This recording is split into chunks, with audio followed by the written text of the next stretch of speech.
Welcome to Advantaged, an Alloy Partners podcast. I am Drew Beechler, our VP of Marketing here at Alloy Partners and your host of Advantaged. Alloy Partners is a venture builder. We partner with leading organizations and entrepreneurs to co-create advantaged startups and venture studios that unlock growth and transformation. And here on Advantaged, we interview corporate innovators, founders, investors, all around venture building and startup corporate partnerships. We like to say that we're telling the stories of how startups and corporations win by partnering together. And here today, we have a very special episode, is myself and Trey Closson. Trey is the CEO and co-founder of Amplio, the very first company actually that we started out of Alloy back when we were High Alpha Innovation. And so I'm very excited to have Trey with us. Thank you, Trey, for joining me. Of course, excited to be here and really thrilled to talk about the partnership that we've had with Alloy along the way. So thanks for having me on. Let's start maybe with a little bit more just around you and your background. Tell us about yourself and your career leading up to Amplio. So I am based in Atlanta. I've been here for about 12 or 13 years. And before that, grew up in Orlando. I went to school in Greenville, South Carolina. And my path to becoming a founder and entrepreneur has been super non-linear. I didn't have examples growing up of what entrepreneurs were other than just seeing people in the news. And so I grew up not expecting to be an entrepreneur, but I knew that I really enjoyed working with people, understanding challenges they were facing, and asking a lot of questions to understand, okay, how can I help this person out? And so I think there's some points along the way in my career that kind of highlighted that, okay, this actually is a path that I can take. So first of all, I studied philosophy in undergrad, which is definitely not a typical degree that entrepreneurs have. But I think that the value of studying philosophy at Furman was I learned how to ask questions and I learned how to face problems from first principles and really evaluate from both sides and understand what's the value of learning and what's the value of asking these questions. And then it was in that time in Greenville where I just saw the significant impact that BMW manufacturing had in Greenville, South Carolina. So in my journey in philosophy, economic development was a really critical piece for me. And I saw how critical BMW was to the local economy in Greenville and because of its relationships with manufacturing and international trade. And so I didn't know what it would look like, but I knew that I wanted to be in the supply chain space in some way. And so I set out after I graduated with my amazing philosophy degree during the financial crisis to embark on a career in supply chain. So I was really fortunate to get a job in international logistics. I was a supplier to BMW. I managed their international air freight program. And the reason I got the job is because I was the only person that was willing to be on call in the middle of the night when BMW had a production issue. So I was the poor soul that got woken up in the middle of the night whenever BMW had an issue with a delivery. So several times a night each week, I was woken up at 2, 3 in the morning by some person in Germany that was trying to solve a production issue. And so this was an amazing experience. I got to do a lot more than I had every right to be able to do. And that kind of set me off on this path in logistics. And it was really at that point where I had this sneak peek into manufacturers, how they ran and designed their supply chains, the ways that they did design the supply chains to their benefit, and some of the ways that they experienced challenges in that design. And then got my first taste of working in the startup world. I had the opportunity to work for Flexport. Flexport at that point was several years old, was opening an office in Atlanta, and was also starting the enterprise business unit. And got the chance to start the office and then also start that business unit. If folks are unfamiliar, explain more like Flexport and now the size and scale. They're a darling, I'd say, in the supply chain and logistics startup ecosystem for sure. Yeah, for sure. So Flexport's a freight forwarder. And so freight forwarding, they are basically the travel agents for international cargo. Every product that you see on the shelves or that you're buying anywhere has been moved by a freight forwarder at some point. And the industry is incredibly old. It's a multi-trillion-dollar industry. And the biggest players in the market only have a very small sliver of the market. And the technology that these other freight forwarders are using now has caught up, but at the point was incredibly antiquated. And I'd been working with some of those legacy freight forwarders. And so Flexport started back in 2013, if I recall correctly. And when I started, had just raised a Series B, and now I think their last valuation was $8 billion. They're moving cargo around the world for some of the largest brands in the world.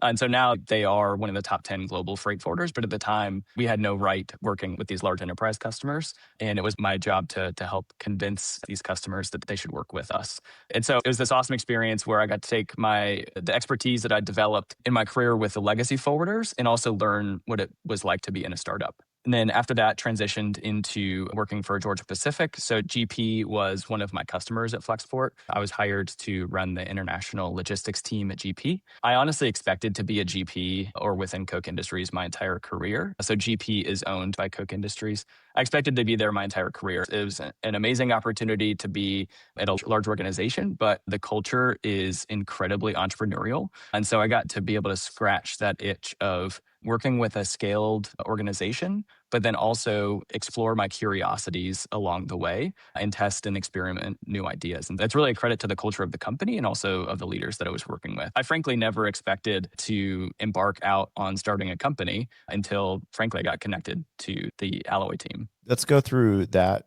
process and story a little bit as well. Where did the original idea for Amplio come from, and how did you originally meet the Alloy team and kind of start working on some of these challenges and problems within the business? So the original idea for Amplio, it came from the previous 10 years that I had working in international logistics. And then it was paired together with an idea within Koch Industries as well. So from my contribution to the idea, it was I saw firsthand with BMW, but then ultimately multiple manufacturers after that. Anytime there was a disruption in the supply chain, those manufacturers would have to deploy emergency air freight situations or other emergency situations to maintain production. So with BMW, it was an example where they had a supplier in Japan. So after there was an earthquake, that supplier was shut down. BMW was sole supplied by this particular electronic component supplier. So then they had to charter planes to maintain the production line. So I was the person that got to charter the planes, which was pretty cool. But then it also sparked the question of, all right, this is one of the best supply chains in the world. Why have they designed the supply chain in this way that there's a single point of failure and there's no backup to the situation? So really the key insight there was that supply chains were designed for essentially normal curve situations, designed for everything to go well. But 100 plus years of moving freight around the world in this like scaled capacity, everything goes wrong all the time. And so if you're expecting it to be perfect, then you're expecting failure basically. And then that was paired together. This was during the beginning of stages of COVID. And so we were working with manufacturers within Koch Industries that were facing major shortages of components, major shortages of raw materials. And so it's bringing these two ideas together to be able to ask the open question of how do you design a supply chain to be resilient and face the shocks and disruptions across the world to make the supply chain a competitive advantage. So that's kind of like the intellectual underpinning. And then the connection with Alloy was really, frankly, random. So there was a company-wide email that went out within Koch that said, if you're interested in startups and you have experience in supply chain, reach out to us. We are embarking on this project. I never read this email, but for some reason, this one time I did, and this caught my eye. And so I was like, okay, I've done supply chain for my career and I worked for a startup and I have interest. I'll just see what this is about. So then got connected with the Koch team and the Alloy team that was embarking on Sprint Week, and didn't think that it would go anywhere because the ask was take a week off from your normal job, still work, but work on this sprint week. And so I was like, okay, this is a fun conversation. It's not going to go anywhere because surely my leadership team will not be cool with me taking a week off, but also working on something different. But I was very surprised that not only were they okay with it, they were incredibly encouraging and excited that someone from their team got to participate in this sprint week situation. It's such a great testament to the leadership and how they view building their people. What was the week-long experience like, and what was the aha moment during that week as well that you realized, hey, I think this is what I want to go do for the next chapter in my career? So I think that the structure of the sprint week was incredibly beneficial. So for those that aren't familiar, and I'm sure that it's evolved and changed since then. It feels like this was 20 years ago, but I guess in reality it was maybe 5 years ago. But over the course of the week, you're taking this initial hypothesis, You're talking to as many potential customers as possible to understand, okay, what are the real challenges that folks are experiencing? What are the pain points? And then trying to really hone in on actual use cases. So tell me the last time that this happened and what did you do? And the benefit of that is that you're trying to start and falsify a company over the course of a week. And there were probably 10 to 15 different companies that we could have started based off of the initial idea of how do you build a resilient supply chain. But then ultimately, after talking to several potential customers, landed on the initial idea for Amplio. And at the outset of the sprint week, I thought it would be just a fun week. And when I say fun, it was intellectually stimulating and really fun to work with these folks. It also was probably 15 hours a day for the week. And then prepping for the pitch on Friday, it was like maybe 2 or 3 hours of sleep. Fun is maybe for gluttons for punishment or like the weirdos that want to start companies. And it was at the tail end of that where the aha moment came to be of like, all right, if somebody is going to build this company, and I think there needs to be a company that's built that is solving this question, I would be incredibly disappointed if it wasn't me. And because this is something that I've been thinking about for such a long time, and then I would really regret not taking the risk of at least trying. And I think that was the real key moment for me. And my wife, really, in the midst of that process too, was I was talking with her and I was like, yeah, I'm not really a risk taker. And she's like, what are you talking about? Like, your entire career has been taking various risks. And I think that you don't think you're a risk taker because the risks are calculated. If I don't know how to do something, I expect that I'll figure it out. And I also think through what's the worst that could happen. And if I'm comfortable with the worst, then it's really not that big of a deal. Starting Amplio, leaving Georgia Pacific, leaving a corporate role where I was growing and I was respected by the team. The worst that happened was, okay, Amplio doesn't work out. And then I go get a job, back within Koch or at some other supply chain role. And so it really wasn't that big of a risk. And the biggest risk for me was not trying to build Yep. something at Amplio. I think that's such a good point. The biggest risk is the shots you don't take kind of thing. And I'm going to butcher this, but Elliot uses a quote by the legendary coach John Wooden. Basically, winners take shots and they also miss the most, but it's because they take the shots. And that's what's the most important thing. It is interesting looking back. Sprint Week has definitely evolved quite a bit, but I think a lot of the same core tenets are there of it's this unique opportunity of how do you make it immersive. You're fully dedicated to this problem, this idea, this outcome. It is diverse, meaning you have people and experiences and conversations and discussions with so many different kinds of people from lots of different backgrounds, lots of different experiences. And how do you bring all of that into a very time compressed and kind of time bound forcing function is a third. That idea of we're shipping this on Friday, no matter what. And I think that we, at Alloy, at least, we don't do the same kind of standard sprint week process. And I spent 7 years doing this at High Alpha as well, that did a very similar process, forcing function for company creation, really. And I think we still do a lot of this now, but we find unique ways to still drive a lot of those things home. We may not always do a full sprint week, but the idea of a pitch day in this immersion and this forcing function is really important, that I think drives to a natural outcomes. And the funny thing is that's every week for a startup is always the life of a startup is necessarily a forcing function. You're always running out of money. You know what I mean? Georgia Pacific is not worried about, can we make payroll in 3 months? But a startup is always, there's a forcing function. There's always a cash out date. It's always trying to get the most diverse ideas and topics and how do we have these discussions and customer input. And it's always immersive within that very problem that you're going after. One thing I wanted to ask about was, what was that conversation like with the Koch team when you said, I think I want to leave my job and go and start this company, Amplio? How were they supportive? What was that conversation like? It obviously, I've started Amplio, so everybody knows the outcome of the conversation. Going into it, I was frankly incredibly anxious to have that conversation with my boss and then the leader of the supply chain team. Not because of them. They were always incredibly supportive of me. They always allowed me to explore my curiosities and try and experiment on new things. But I had 50 plus person team.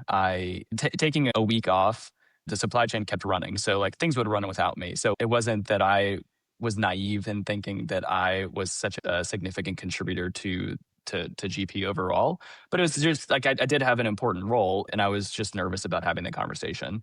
But my direct boss, Bill Oliver, and then the overall leader of the supply chain team, David Knoll, when I shared with them that I was interested in leaving and starting Amplio, they were nothing but supportive. And so it was then a process of exploring, what does it look like to backfill my role? What does it look like to get me out of the ongoing operation? And they were incredibly supportive throughout the process. And I think that one of the great things about the culture within GP and Koch is that risk taking is celebrated, and so they were also encouraged by the leadership of, yeah, this is a good thing. Like, we're solving a problem for the company, and then somebody on our team is going out and trying something. And it was such a huge credit to them that they responded so positively to the desire to do this. They thought that I was a little bit crazy, but that's okay too.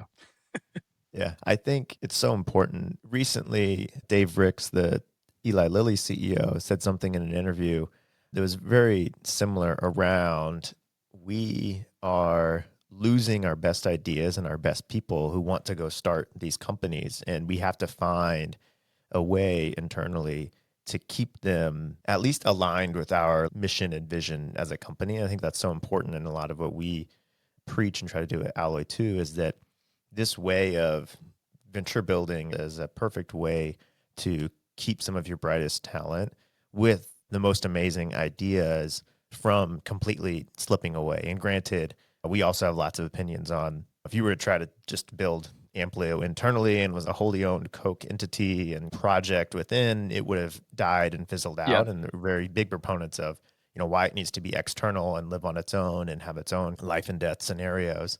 But there is this opportunity of how you just enable your people, and the entrepreneurial people within the company is so important. I think it goes a long way for the long-term impact that can have on the corporate business too. I think this is a little bit of a segue into the original idea for Amplio is not what you all are doing today. So tell me more about, what does Amplio do today, in particular the pivot within the business and the product and the offering that you all and what you all are doing today. Yeah, today our mission is to deliver a sustainable industrial future. And the way that we do that is we've built a marketplace that enables manufacturers, distributors, processors who have surplus assets, decommissioned industrial equipment, raw materials, really anything that's surplus, obsolete, decommissioned, that previously these manufacturers would have, best case scenario, recycled, worst case scenario, just thrown away into the landfill. We enable them to sell those assets through our marketplace. And so the end state for Amplio is to be this scaled global industrial distributor that is built off the backs of surplus assets, decommissioned equipment, and that we're enabling manufacturers to sustainably build their supply chains, both from an environmental perspective, that they're not trashing their inventory, but then sustainable in the sense that they're able to procure, source inventory at a lower cost and a faster availability than just buying brand new. So in the research that we've done, the majority of the shortages that were experienced during COVID could have been solved by surplus on the balance sheets of other manufacturers. There just isn't a solution that existed at that point to be able to create the liquidity so that the search problem could be solved. So that's what we're doing today. What we started at was a software solution that predicted the risk in the supply chain. So we would take a bill of materials from a manufacturer, we would take their demand planning schedules and predict the likelihood of that manufacturer to be able to procure the parts that they needed to build, and also what the riskiest parts, the riskiest suppliers were. We were creating risk scores for various different supply chains and sharing these insights through a software solution. We had early traction with a number of customers, enough that we were able to raise a seed round that Construct Capital led, and Slow Ventures and Alpaca and High Alpha and Flexport as well. So we had enough traction to raise the seed round. But then probably 6 months into post seed round funding process, the growth started to slow down. And the product was insights related in the sense that we were delivering insights to the customer, but it was not tied to actual outcomes, meaning that the software did not enable the action that needed to be taken to solve the risk. It was just saying, hey, here's the risk. And then the other piece is that we had a value capture versus value creation problem, meaning that we were highlighting potentially millions and millions of dollars, tens of millions of dollars of value to be solved with the risk that we were identifying. But then the subscriptions that we were signing up were 10, 15, $20,000. Creating tens of millions of dollars and then only 10 to $20,000 of subscriptions. And then an early customer was frankly kind enough to tell us that they would never increase the amount that they were going to pay for the subscription because we weren't a mission critical software solution. We weren't an ERP and we weren't a CRM, and we had no ambition, frankly, to become any of those. And so we were stuck with this problem of enough growth that we could raise a seed round, but then we weren't reaching any type of escape velocity in the growth. And then the customer conversations were slowing down. So that's early 2023. And one of our early customers, we were in a business review with them, and they shared that they were going to stop using the software. So because 2023 was 3 years after the start of COVID, the shortages in the supply chain had died down. They didn't need the software anymore, but they shared that they were about to write off very significant amount of inventory that was brand new in the box, but was just surplus to their ongoing customer requirements. Yeah. And so our ambition was always to build a marketplace. We just didn't think that it was going to be back in 2023. We thought it would be years down the line. But this customer said, hey, our base case is we've tried to sell it before, so we're just going to pay someone to recycle it. Can you do something better than that? And at the time, we had no idea how to do better than recycling it, but we felt pretty confident that we could figure it out. And I neglected to mention my co-founder in the midst of this as well. So I think that my co-founder Taha, we've known each other for a very long time. I worked with him as a customer before we started Amplio. So I was a customer of his for 4 years when I was at Georgia Pacific, and he was at Clear Metal and Project 44. And we had the benefit of 4 years before we started Amplio together, of working together. And Taha, Amplio is his second company. And so he'd gone through the challenges of early stage company building before. And I think that Taha he's the perfect co-founder for me. We complement each other incredibly well. We respect each other. We collaborate effectively. We argue well together and respectfully, and just have fun working together. And so returning back to the story. So at the beginning of 2023, we're facing this challenge, and Taha, and I'm just trying to make it work anyway. And Taha takes a step back and says, hey, this isn't working. We need to try something different. And so we went into our board meeting with this situation with the customer saying that they had a bunch of excess inventory. Can we figure out something to do with it? And so we told the board that, okay, we're gonna do this pilot while we're also working on the software in the background. And the board, to their credit, said, not only should you do this pilot with this customer, but you should talk to every single manufacturer that you know and understand if they also have this surplus inventory challenge and the magnitude of that problem. And so going into that board meeting, I was super stressed out about it because I felt like I had failed in that original idea of the software. And thankfully, Taha helped reframe that for me, that yes, the original hypothesis, we tried several experiments, and the experiments were successful in the sense that we got an answer. The answer was what we were building didn't work. And so it was helpful to reframe it of, I didn't fail. The experiments were actually successful and we got the right answer. We just had to try something different. So anyways, following that board meeting, we then sprinted to talk to as many folks as we could that we knew. And our initial kind of thought was that this first customer, like, surely the problem that they had was way worse than anybody else. But then we quickly realized not only was it not worse, it was like better than others, meaning that other manufacturers had significantly more surplus inventory, and then they were all just recycling or throwing that inventory away. And so, okay, now we have this problem that isn't being solved by anybody in a consistent and reliable manner. And then it was off to the races from there. And so you're now over 2 years into that journey. When was an aha moment that, hey, we're going to bet everything on this new vision? And we'll talk about this too. You all just recently raised an $11 million Series A. And so it's clearly working and there's major opportunity now in this new vision. But when was that aha? Was it, the first contract, they're like, what if you paid us X? And they were like, yeah, we'd pay you easily X. And you're like, wow, I thought that was 3 times more than, what was that kind of opportunity? I feel like there's always one of those where you're the pleasant surprise that, I think this is going to work. Yeah, totally. So I think that, interestingly enough, it was probably 9 months or longer into doing this like surplus inventory marketplace. So our first customers were folks that I'd either worked with previously or connections of connections that I had worked with. So basically I was just plumbing my network as much as possible to try to convince people to work with us. And I think that's like the most important piece with early sales conversations when all you have is a vision and like some loose idea of accomplishing that. You have to either work with people that trust you already or quickly convince somebody that even if you have no idea what you're doing, that you can figure it out and that you'll create value for them. And then it becomes like a personal obligation. So our first customers, I woke up every morning thinking I don't want to disappoint them because oftentimes they were either friends or like close colleagues. And that was a good, you talked about forcing mechanisms earlier. Like that was a good forcing mechanism that I saw these people at events and like I went out and had breakfast with them. I can't show up to the breakfast if I've screwed up something for them. And so the first aha moment was the first major manufacturer that became a customer that I had zero connection to or that Taha had zero connection to. Yeah. And because like we could, in the moments where we were questioning what we were doing, we could always ask ourselves the question, are these early customers working with us because they know us or are they working with us because we're actually creating value for them? And Yeah. the first time that a manufacturer worked with us that had zero connection to us at all, and we beat out incumbents was the major aha moment of, okay, we're onto something important here. And that customer was General Motors, not just some small mom and pop around Atlanta. It was, yeah, Fortune 100 organization.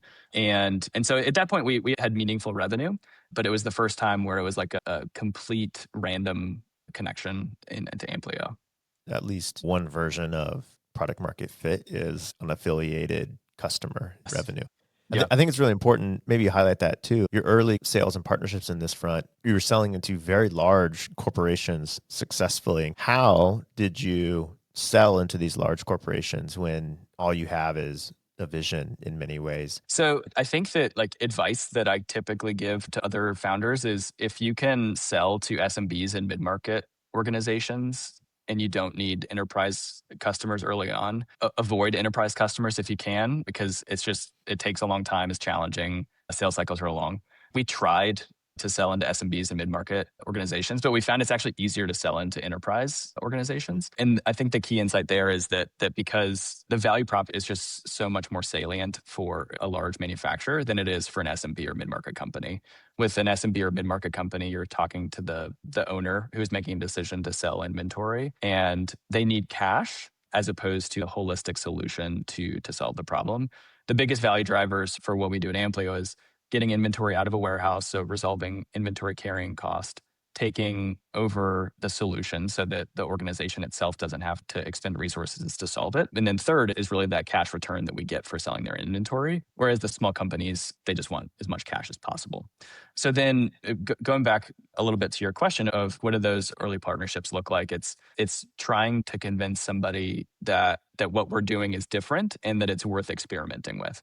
And then it all comes back to trust of, do we have a shared history in some way that they can trust that I'm going to accomplish what we've set out to accomplish, even if it looks different than the initial idea that we had. And then the whole goal of those early relationships is getting case studies so that you can then use those case studies in conversations with unaffiliated or uncorrelated manufacturers that, okay, we did this for XYZ. They look like you.